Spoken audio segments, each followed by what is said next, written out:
Assalamualaikum warahmatullahi wabarakatuh. Alhamdulillah wa syukrillah ala ni'matillah, la haula wa la quwata illa billahil aliyyil azim. Pada kesempatan kali ini kami dari kelompok 8 akan mempresentasikan hasil diskusi dari kelompok kami, yaitu metode mengajar. Sebelum kami mempresentasikan, perkenankanlah saya untuk memperkenalkan anggota dari kelompok kami. Yang pertama adalah Zakiyah Nur Azizah sebagai pemateri. Yang kedua Andirawati Febriana Nur Hidayah sebagai pemateri. Yang ketiga Pinky Cahyaningrum sebagai pemateri. Dan yang keempat, saya sendiri Ahmad Fauzan Yasir sebagai moderator dan pemateri. Kepada pemateri kami persilahkan. Pengertian metode. Dalam bahasa Arab, metode dikenal dengan istilah atorik atau jalan atau cara. Secara umum, istilah metode adalah suatu cara yang digunakan untuk mengimplementasikan rencana yang sudah disusun dalam kegiatan nyata, agar tujuan yang telah disusun tercapai secara optimal. Metode dalam rangkaian sistem pembelajaran memegang peranan penting dalam keberhasilan suatu pendidikan, karena metode merupakan fondasi awal untuk mencapai suatu tujuan pendidikan dan asa keberhasilan sebuah pembelajaran. Sebaik apapun strategi yang dirancang, namun metode yang dipakai kurang tepat, maka hasilnya pun akan kurang maksimal. Tetapi apabila metode yang dipakai itu tepat, maka hasilnya akan berdampak pada mutu pendidikan yang baik. Tafsir dan metode keteladanan Quran Surah Al-Ahzab ayat 21 yang berbunyi, Bismillahirrahmanirrahim.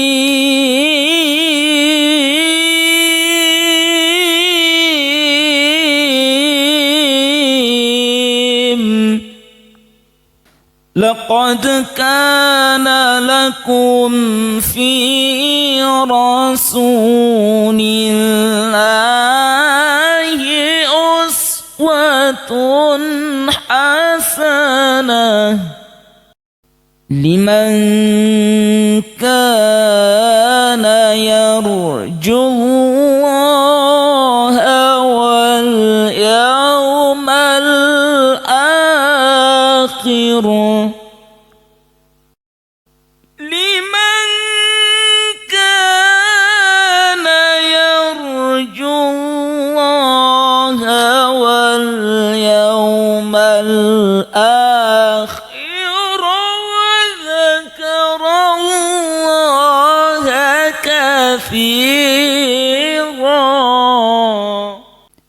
Yang artinya, sesungguhnya telah ada pada diri Rasulullah itu suri tauladan yang baik bagimu, yaitu bagi orang yang mengharap rahmat Allah dan kedatangan hari kiamat dan dia banyak menyebut Allah.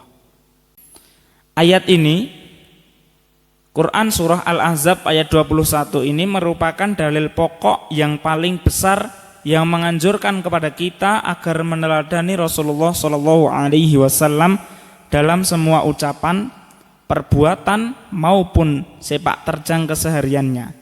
Karena itulah Allah Subhanahu wa taala memerintahkan kepada kaum mukmin agar meniru sikap Nabi SAW dalam menghadapi tentara sekutu, yaitu dalam hal kesabaran, keteguhan hati, kesiagaan dan perjuangannya, serta tetap menanti jalan keluar dari Allah Subhanahu wa taala. Metode keteladanan Quran Surah Al-Ahzab ayat 21. Keteladanan adalah perilaku yang mencerminkan nilai-nilai luhur yang dapat dicontohkan oleh orang lain.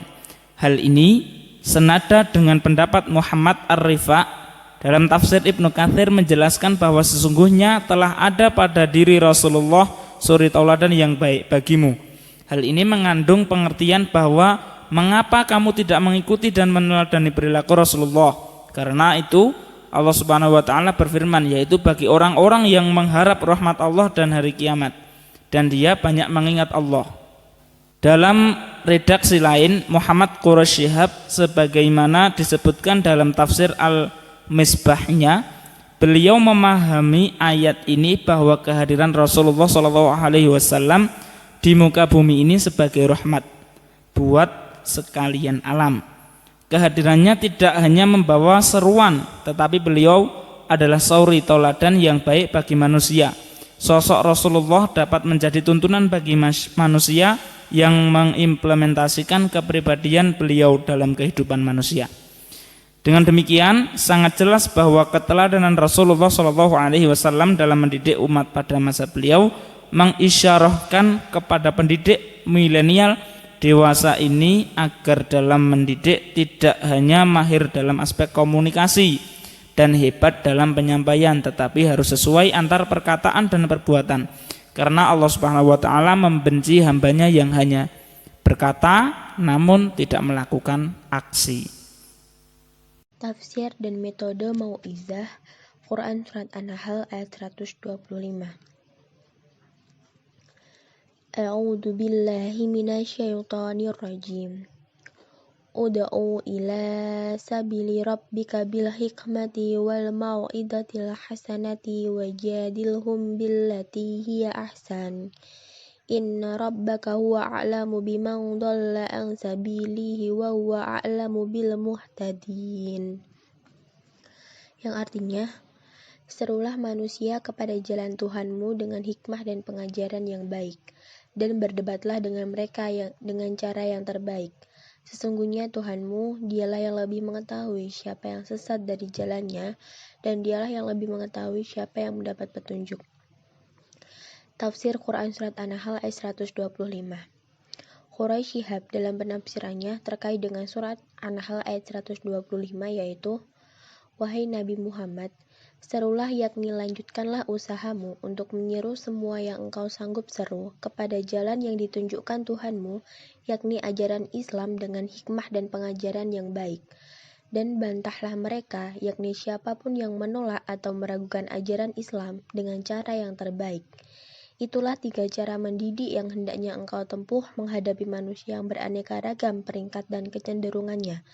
Jangan hiraukan cemoohan atau tuduh-tuduhan berdasarkan kaum musyrikin, dan selalu membimbing dan berbuat baik kepadamu. Dialah sendiri yang lebih mengetahui diri siapapun yang menduga tahu tentang siapa yang bejat jiwanya, sehingga tersesat dari jalannya. Dan dialah saja yang juga lebih mengetahui orang-orang sehat jiwanya, sehingga mendapat petunjuk. Metode mau'izah atau nasihat. Pada surat An-Nahl ayat 125 ini mengandung metode pendidikan Islam dengan mau'izah atau memberi nasihat. Berdasarkan arti ayat, serulah manusia kepada jalan Tuhanmu dengan hikmah dan pelajaran yang baik. Dan berdasarkan pendapat Quraish Shihab yang mengartikan kata mau'izah sebagai uraian yang menyentuh hati, yang mengantar kepada kebaikan, atau dapat diartikan sebagai nasihat. Mau'izah atau nasihat ini juga merupakan cara atau metode yang dapat digunakan dalam proses pendidikan. Mau'izah hasanah adalah bentuk pendidikan dengan memberikan nasihat dan peringatan baik dan benar, perkataan yang lemah lembut, penuh dengan keikhlasan, sehingga peserta didik terdorong untuk melakukan segala aktivitas dengan baik. Tafsir dan metode kisah Quran Surat Yusuf ayat 3. A'udzu billahi minasyaitonir rajim. Nahnu naqussu 'alaika ahsanal qasasi bima auhayna ilaika hadzal Qur'an wa in kunta min qablihi laminal ghafilin. Artinya, kami menceritakan kepadamu kisah yang paling baik dengan mewahyukan Al-Quran ini kepadamu. Dan sesungguhnya, kamu sebelum kami mewahyukannya adalah termasuk orang-orang yang belum mengetahui. Tafsir Quran Surat Yusuf ayat 3. Dalam ayat di atas, tampak secara jelas bahwa terdapat guru yang mengajarkan, yaitu Allah Subhanahu wa Ta'ala sendiri. Guru memberikan isi cerita yang terbaik, ahsanal qasas, sebagai materi pembelajaran. Kata al-qasas menurut Quraisy Shihab adalah bentuk jamak dari qisas atau kisah. Ia terambil dari kata qasasa yang pada mulanya berarti mengikuti jejak. Kisah adalah upaya mengikuti jejak peristiwa yang benar-benar terjadi atau imajinatif, sesuai dengan urutan kejadiannya, dan dengan jalan menceritakannya satu episode demi episode. Selanjutnya, metode kisah dalam Quran Surat Yusuf ayat 3. Kata ahsanal qasas berarti kisah yang paling baik. Sebagaimana digambarkan dalam Syamil Al-Quran, Miracle the Reference adalah kisah Nabi Yusuf alaihi salam. Kisah Nabi Yusuf adalah sebaik-baik kisah dalam perjalanan hidup manusia. Pada awal surat ini, Allah mengungkapkan bahwa kisah hidupnya mengandung tanda-tanda, bukti-bukti, dan hikmah yang penting. Sebagaimana halnya dengan nabi-nabi lainnya. Orang yang beriman yang membaca kisah Nabi Yusuf akan menemukan banyak hal yang menenteramkan dan mendapatkan banyak pelajaran. Pada akhir ayat tersebut menggunakan kata al-ghafilin. Menurut Quraisy Shihab, kata al-ghafilin terambil dari kata ghafala yang makna dasarnya berkisar pada ketertutupan. Hal itu menggambarkan adanya proses pembelajaran untuk mengajari manusia yang belum mengetahui dengan materi kisah-kisah yang terdapat di dalam Al-Quran menggunakan metode cerita atau kisah. Dari ayat tersebut dapat ditarik kesimpulan bahwa cerita atau kisah memiliki pengaruh yang sangat besar terhadap manusia. Secara alamiah, manusia juga mempunyai kesenangan terhadap cerita. Metode cerita atau kisah ini sangat penting mengasah intelektualitas dan amat berpengaruh dalam menanamkan nilai-nilai moralitas serta humanisme yang benar. Tafsir dan metode bertanya Quran Surat Al-Ma'un ayat 1-3. A'udzubillahi minasyaitonirrajim. Bismillahirrahmanirrahim.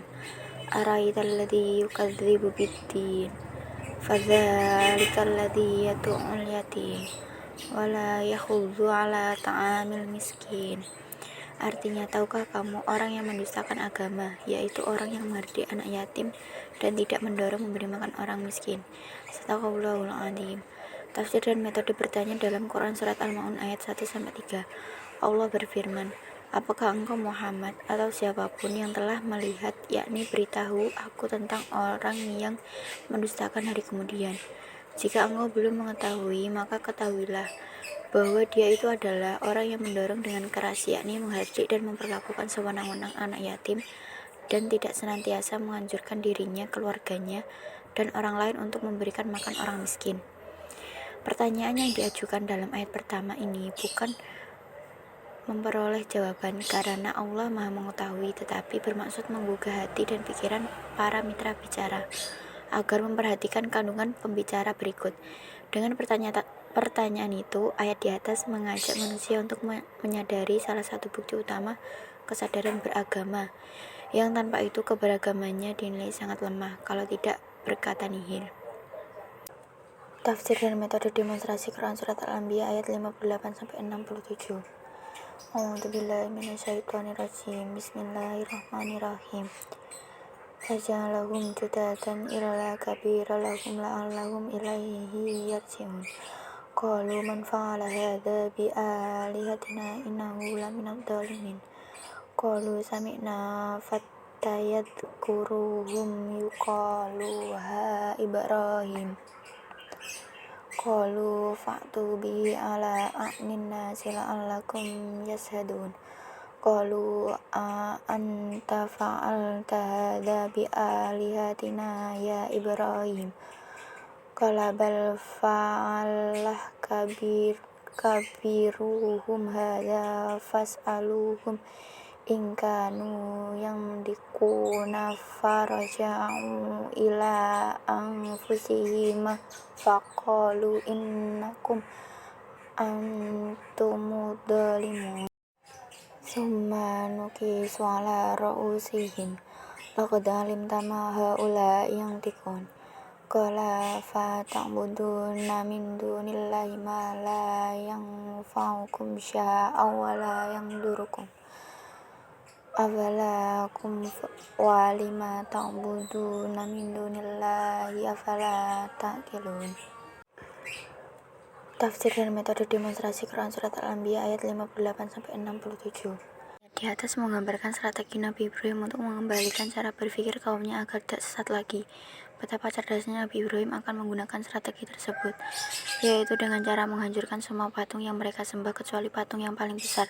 Setelah orang-orang melihat patung-patung itu berantakan, mereka langsung berasumsi bahwa yang melakukan perbuatan ini adalah Nabi Ibrahim. Lalu mereka menghadirkan Nabi Ibrahim untuk disidang di hadapan khalayak. Hikmah yang bisa dipetik adalah satu, strategi Nabi Ibrahim menghancurkan semua patung kecuali yang besar sangat mempengaruhi pola pikir kaumnya agar sadar dan kembali ke jalan yang benar. Dua, logika berpikir yang dibangun Nabi Ibrahim sangat cerdas. Tiga, Nabi Ibrahim adalah pribadi yang sangat berani dan tidak takut resiko demi menegakkan kalimat tauhid di tengah-tengah kaumnya. Sekian yang dapat kami sampaikan, kurang lebihnya kami mohon maaf yang sebesar-besarnya.